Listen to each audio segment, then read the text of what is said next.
C'est bon? Allez, bon, on y va. Bonjour Cédou. Bonjour. 8 matchs, 4 comme titulaire, dont les 3 derniers depuis le début de la saison.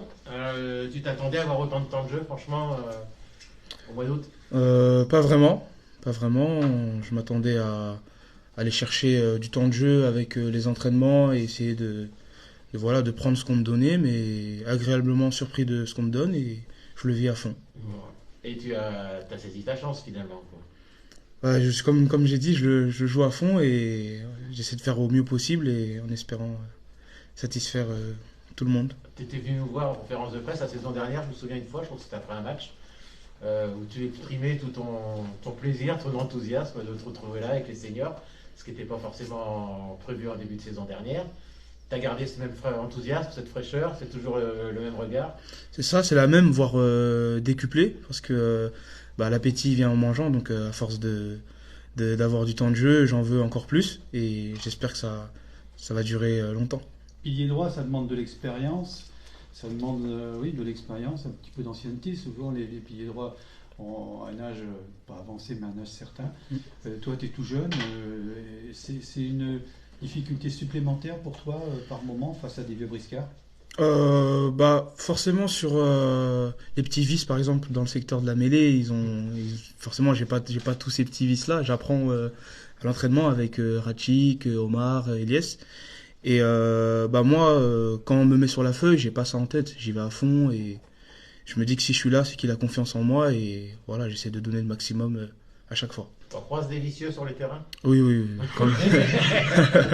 Il y en a beaucoup. Il y en a beaucoup. Tu fais partie de cette génération de piliers aujourd'hui. On le voit même en équipe de France ou dans le championnat top 14 où les piliers maintenant c'est plus des monstres.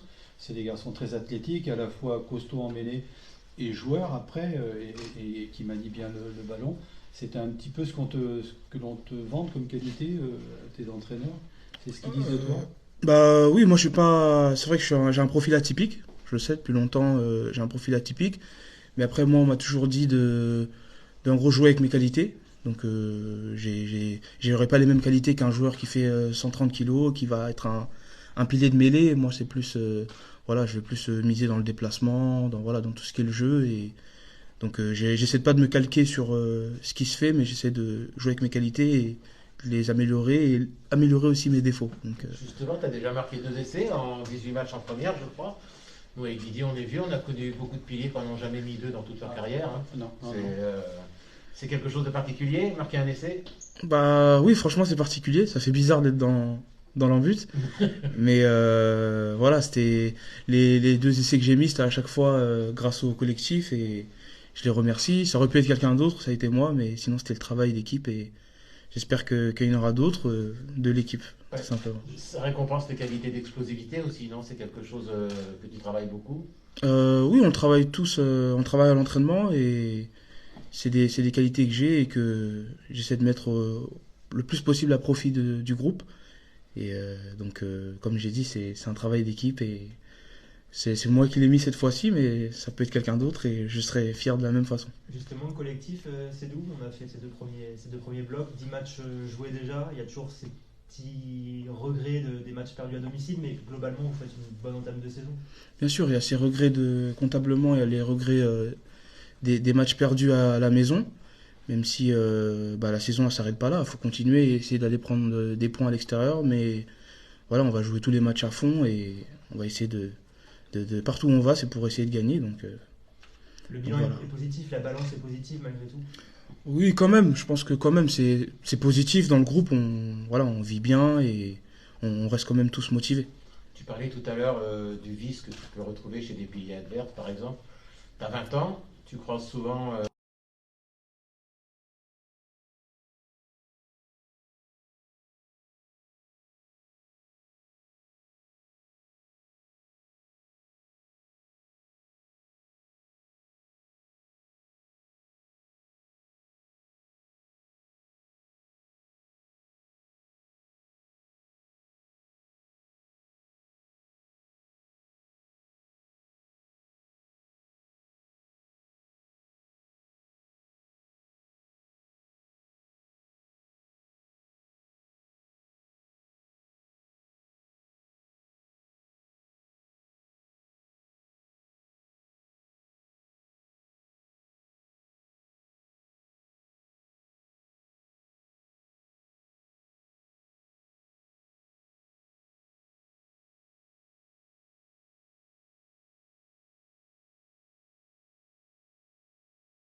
obligatoire, quoi. Sans ça, ça risque d'être compliqué. Et si on veut que ça dure dans le temps, surtout, il vaut mieux avoir des bonnes bases dès le début.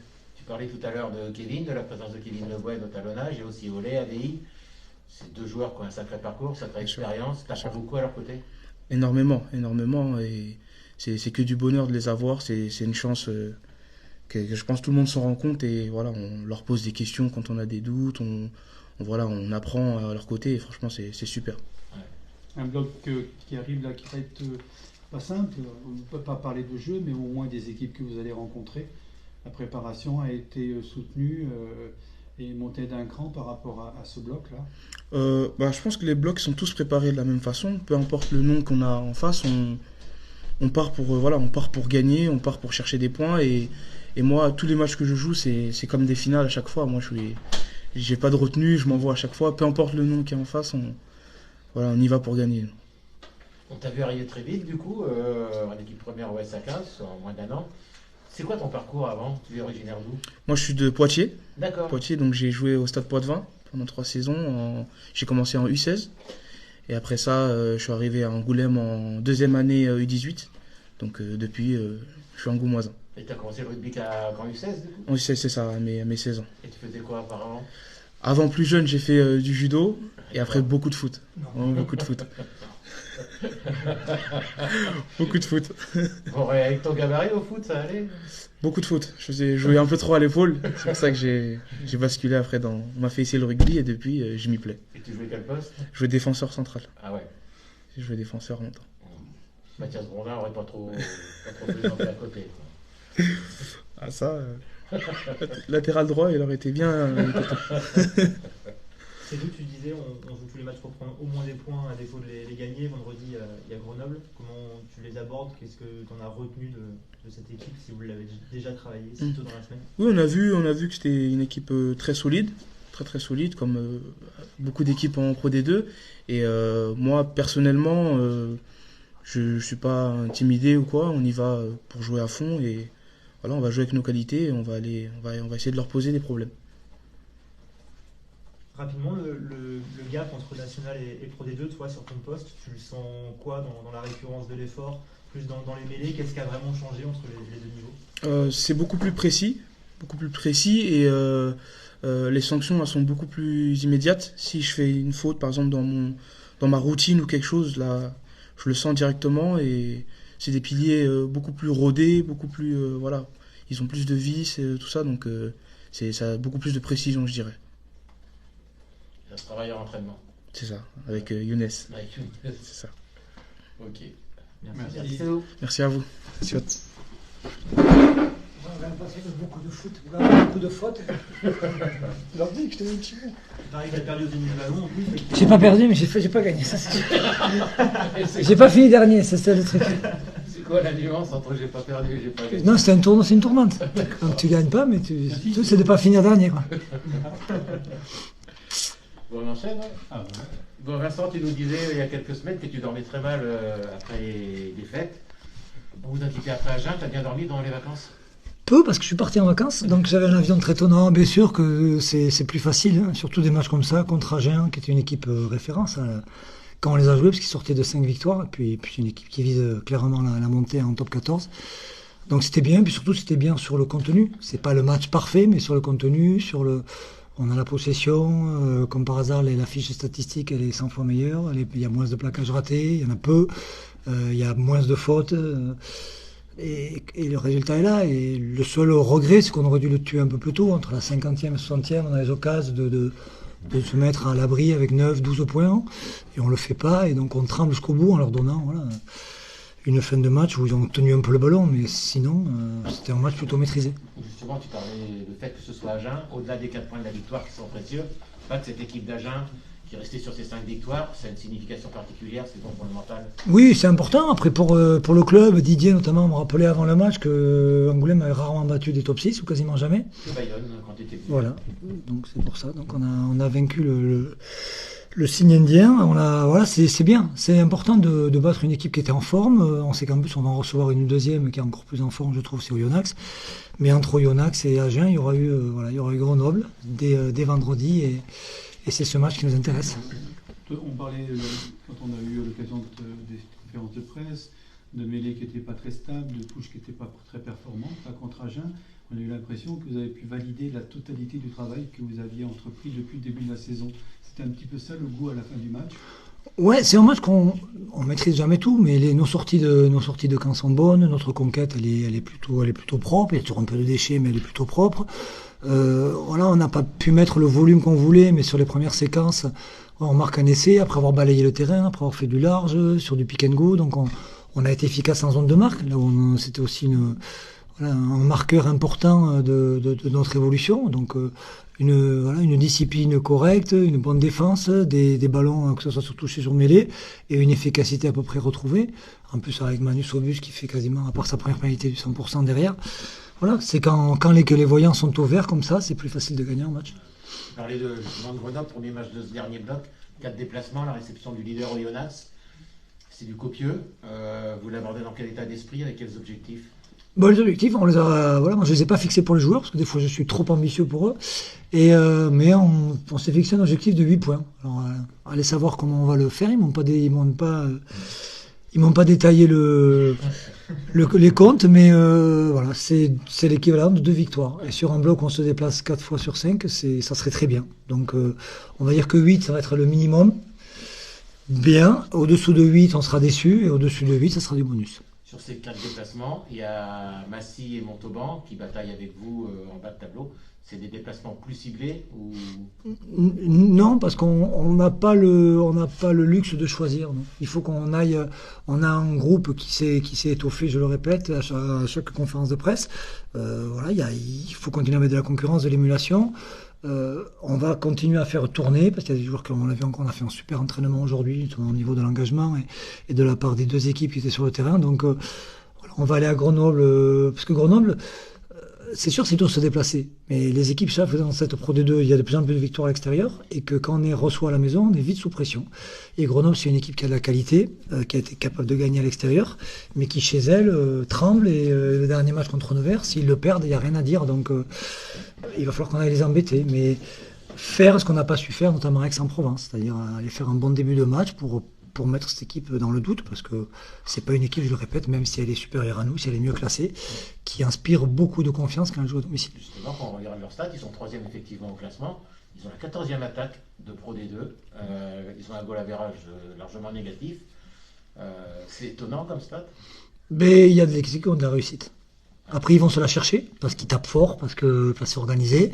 Ils ont un ouvreur que je connais bien, le petit Barthélemy, mais qui est le l'ouvreur qui tape le plus dans le ballon dans ce championnat. Donc ils ont un jeu, on va dire, c'est à la mode, un jeu de dépossession, mais ils le font bien, parce que si on regarde le match de Nevers, ils ont passé quasiment 70% du temps à essayer de remonter les ballons dans leurs 30 mètres et à s'enliser, et pourtant, à chaque fois qu'ils sont rentrés dans le camp, ils ont marqué des points. Donc c'est une équipe qui est très pragmatique, voilà, qui est précise sur la conquête, qui est précise sur son jeu au pied, qui a des joueurs de qualité en plus, et qui, quand elle décide en plus de jouer, est capable de jouer. Donc pour l'instant, ils se contentent, on va dire, du minimum. Et voilà, ils ont eu un début de saison difficile l'an passé, ils doivent s'en souvenir. Et j'imagine qu'ils ont envie d'engranger des points et de façon le plus économique possible. Ça va être une petite partie d'échecs encore? Oui, nous on ne va pas réinventer notre rugby. On sait ce qu'on aime faire, on sait comment on peut le faire. Et surtout, on a montré qu'on pouvait lutter. Agen avait gagné à Biarritz notamment.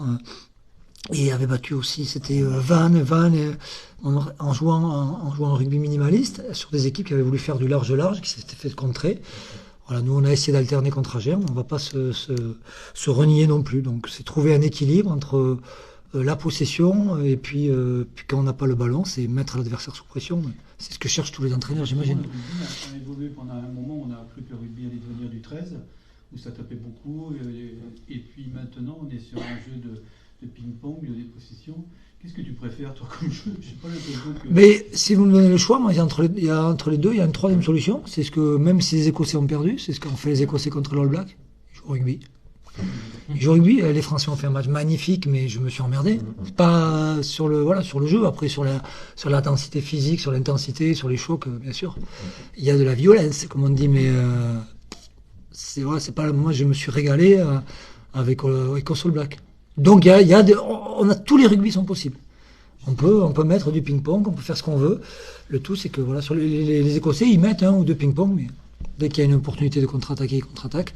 Le tout, c'est de trouver son équilibre à soi et sa volonté de pratiquer le rugby qu'on souhaite pratiquer. Tu vas varier les plaisirs justement sur ce bloc, avec des adversaires qui ont des caractéristiques différentes. Tu parlais aussi de cette envie de mettre la meilleure équipe à chaque match. Est-ce que quand tu regardes la caractéristique de ces équipes, ça peut toi aussi te permettre d'aller chercher des profils différents? Bien sûr, il y a des associations, notamment contre Agen, j'avais associé Naz, Nakiri avec les Doux, parce que je savais que c'est une équipe qui jouait pas beaucoup, donc sur le déplacement, on prenait pas trop de risques. Par contre, sur le côté frontal, on savait qu'avec ces 2 joueurs-là au centre du terrain, on allait répondre. Voilà, ça sera pareil pour les avants, les associations en deuxième ligne. Est-ce qu'on met on peut mettre une deuxième ligne avec Kitanga et Bokubung qui sera très aérienne, ou une plus ancrée avec Roux et Saba par exemple. On a plusieurs options et on peut mixer les deux, et c'est la richesse de notre effectif actuellement. Donc à nous de bien préparer les matchs. Et puis des fois, je l'ai dit, on a regardé un peu Grenoble, mais qu'est-ce qu'on est capable de faire nous? Parce que si on maîtrise déjà ce qu'on veut faire, on fait quand même la moitié du boulot. Un petit mot sur Sédou Diakité qui était là tout à l'heure. On ne l'attendait pas à pareille fête, on va dire. On se demande même si en début de saison, pour vous, il n'était pas 4e dans l'hiérarchie à droite avec Koumbirai, Dahir, Boutmani. Il fait 8 matchs, 4 comme titulaire. Mais il les fait non seulement parce que les circonstances font que, mais après il se le gagne. Mais l'an dernier en national, il a été très bon à chaque fois. Il est bien. Il a 20 ans, vous avez vu comment il s'exprime, il a la tête sur les épaules, il sait où il veut aller, il est ambitieux, mais en même temps modeste et travailleur. Il est génial ce gamin. Donc à nous de nous le protéger, parce que je sais qu'il va y avoir le chant des sirènes. Que voilà, les grands clubs, ils creusent pas beaucoup. Ils voient un joueur de 20 ans qui joue en Pro D2, même s'ils le connaissent pas et qu'ils l'ont pas vu jouer, ils vont s'intéresser à lui ou s'intéressent déjà à lui. Donc à nous, à lui faire garder la tête sur les épaules, mais il l'a déjà. Je crois qu'il a un cocon familial aussi qui lui permet d'être très équilibré. Voilà, c'est un super gamin et il mérite ce qu'il a. Tu pensais qu'il arriverait si vite quand même? On voit après, l'an dernier on en parlait, est-ce qu'il était assez costaud pour jouer à droite? C'est un peu particulier. On a pensé le basculer à gauche. Tanguy a insisté sur son qualité de droitier. Puis voilà, avec son petit tonnage là, il est capable d'embêter les piliers. Puis surtout, il bosse, il a les bonnes attitudes, il est en recherche actuelle à chaque fois de progression. Et voilà, donc il enchaîne les titularisations. Alors j'aimerais qu'il y en ait un peu plus de rotation. Parce qu'il est jeune et qu'il ne faut pas l'abîmer. Et j'espère que vite on aura un peu plus de rotation. Justement, Omar Dahir, il est dans le mieux. Omar Dahir, il avait un problème cervical, il va se faire opérer. C'est une petite opération qui doit prendre, normalement d'ici 1 ou 2 mois, il sera, normalement pour le prochain bloc, il sera apte. Sur la phase retour. Ouais. Tu nous as proposé contre derrière un poste de Pierre Lafitte ailier et puis de Rémi Bousset à l'arrière, donc presque 2 arrières qui occupaient le terrain. C'était ça l'idée de couvrir les coups de pied? Ben oui, avec des équipes qui jouent beaucoup au pied, comme Agen, qui se dépossèdent beaucoup du ballon. L'idée, c'est de renforcer notre 3e rideau. En plus, il y a Mathieu qui est rentré. Mathieu aime pas trop Mathieu aime plaquer. C'est un 10 qui aime plaquer. Il aime être sur la ligne de front. Donc ça me permettait, après 2-3 temps de jeu, de détacher Rémi et Pierre sur les côtés et d'avoir Mathieu sur la ligne de front. Donc c'était un choix. Et j'avoue que j'étais pas bluffé, mais j'ai adoré la prestation de Rémi. Pierre peut faire mieux à l'aile, mais je sais qu'il était tellement bon à l'arrière que peut-être qu'il préfère y jouer. Mais Rémi a fait vraiment un très très bon match et il est. On a senti venir un Colomier déjà, il était pas mal. Hein. Mais c'est un très bon joueur, mais qui est jeune, parce qu'il a eu très peu de temps de jeu à Biarritz. Donc il était peut-être un peu fébrile ou il a du mal à. Mais il faut retrouver le rythme. À Biarritz, il a fait 2 matchs l'an dernier, il jouait avec les espoirs, un peu en 10, donc.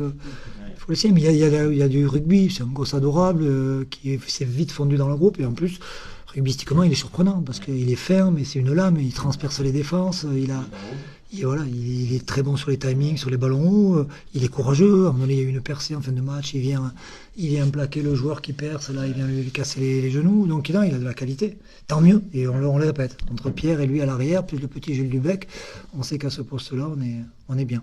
Pour les combines contre Grenoble, tu vas retrouver, pour combiner en touche entre autres, tu vas retrouver l'ancien directeur de la performance qui, bien évidemment, allait garder les annonces. Vous allez changer les annonces? Je m'étonnerais que Pierre connaisse les annonces. Non. Il connaîtra nos max en muscu, mais pas les. Je crois pas que ça l'intéressait beaucoup, les annonces en touche. Après, si, il s'est intéressé il connaissait le plan de jeu, parce qu'on était souvent ensemble. Il doit très bien connaître, ma façon de fonctionner, la façon de Tanguy. Mais je suis pas inquiet. C'est un truc sur lequel je suis pas inquiet, c'est par contre sur la motivation, sur les petits conseils qu'il va donner. Ça, je connais ses qualités. Après, sur la touche, c'est pas son point fort. Même si c'est un basketteur à la base et qui sautait haut, hein, c'est pas son point fort. Vous avez un point commun en plus, vous êtes passés tous les deux en commission de discipline récemment, vous avez des discutés. Moi, c'est normal, Pierre, je trouve. On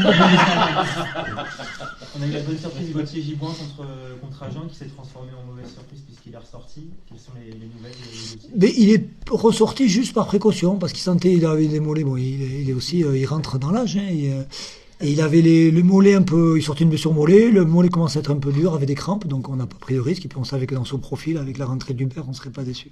On dit souvent que le mollet, c'est les joueurs qui ne boivent pas assez d'eau. Mais peut-être. Peut-être, je sais pas, mais on dit qu'il faut manger des bananes pour les crampes.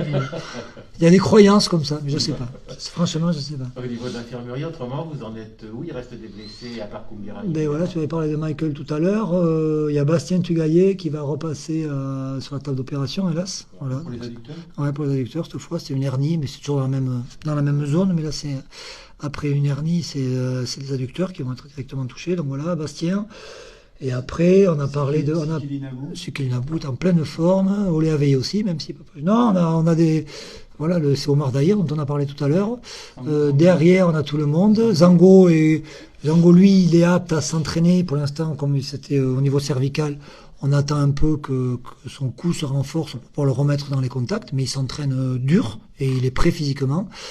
Voilà, c'est tout. On n'a pas de, c'est plutôt bien. Et on a voilà le petit Adrien Beau qui a un hématome au pied, mais rien de grave. Donc il a passé ses examens, donc il sera apte pour Massy. Et vous êtes privé de vos deux internationaux, Ayarza et... Ayarza est rentré. Il est rentré Ayarza. Ayarza est rentré après ces 2 matchs et Nico Martins il lui reste un match vendredi parce que le Portugal se comporte bien à Dubaï là, et il rentrera Nico. Voilà, mais c'est très bien, ça permet la rotation. Il brille en plus de ça, Ouais. On a vu qu'il était... Mais le Portugal joue bien en plus, c'est une équipe qui joue bien, qui a des bons joueurs, et lui en plus il s'épanouit, parce qu'on connaît son potentiel. Ils peuvent aller en Coupe du Monde, donc ça voudrait dire qu'il y aurait ça serait génial. des héros du monde du SA15 Ouais. qui disputerait cette Coupe du Monde avec... On pourrait trouver des excuses sur les doublons. Ouais. Je sais pas s'il y a des doublons pendant la Coupe du Monde. Bon, merci Vincent. Ben, merci à vous, monsieur. Quelle heure il est au fait? J'ai le train.